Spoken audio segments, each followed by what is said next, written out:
your host from Motorweek 91, John Davis. Well, hello and welcome again to Motorweek 91. We're glad to have you with us.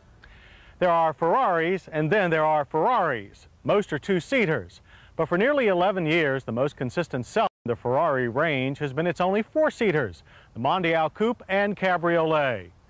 Now, most American buyers have preferred the convertible, so at the beginning of this year, Ferrari decided to stop importing the hardtop Mondial.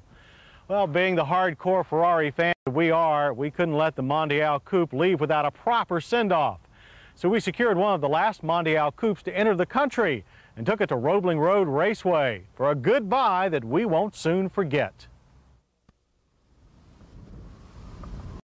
The styling of the Ferrari Mondial Coupe, indeed of most Ferraris, is best described as timeless. The Pininfarina penned lines still look fresh after 11 years and have influenced the design of sports cars from Detroit to Tokyo. The latest variation to wear the Mondial name is designated the T. The T stands for transverse transmission. What this means is that the Mondial's transmission has been moved from below the engine to behind the rear axle line and rotated 90 degrees, the same as in the 348. This allowed Ferrari engineers to lower the 300 horsepower 32-valve V8 engine a full 5 inches. The intention being to lower the car's center of gravity and improve weight distribution, with better handling as the end result. And the T does handle very well, though not in the manner that a hardcore Ferrari driver might expect.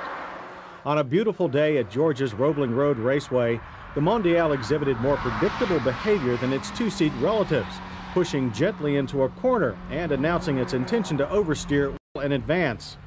It also rolls much more in corners, betraying its softer touring side. This despite having Ferrari's first adjustable suspension system.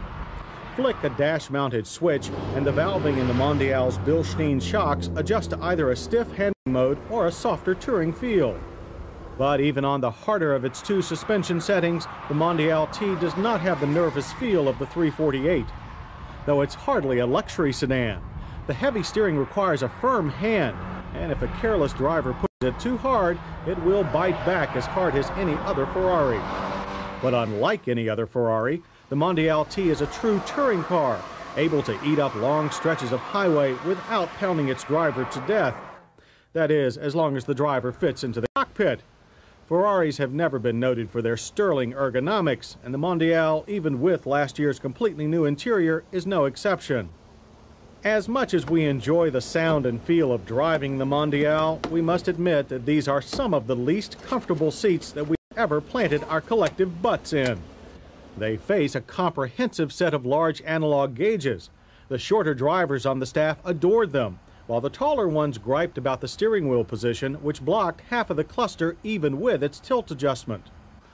To be fair, however, this is one of the most organized dash layouts ever seen in a car from Maranello.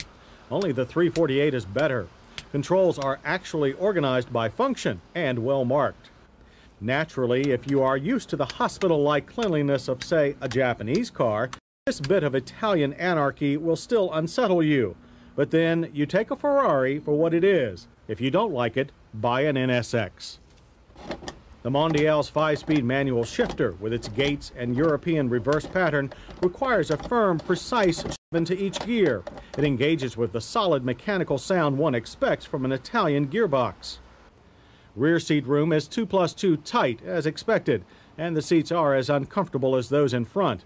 But you can impress 3 small people with a ride in your Mondial, 2 more than in any other Ferrari.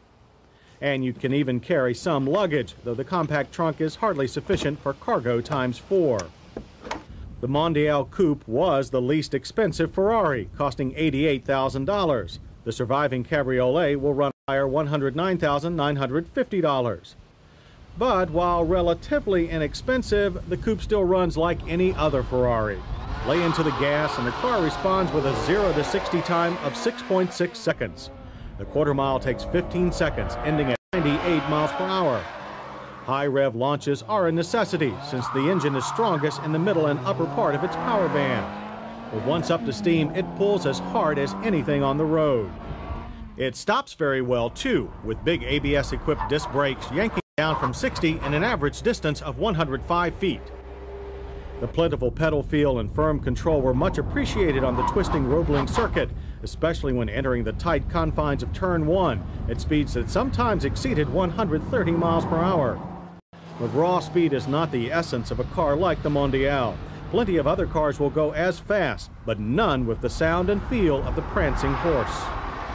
But while the rest of the world continues to enjoy the Mondial coupe, affluent Americans will have to be content with the more expensive cabriolet. Perhaps someday the hardtop Mondial will again return to American shores. But even if it doesn't, we will treasure the memories of clear skies, a beautiful car, and a fast track for years to come.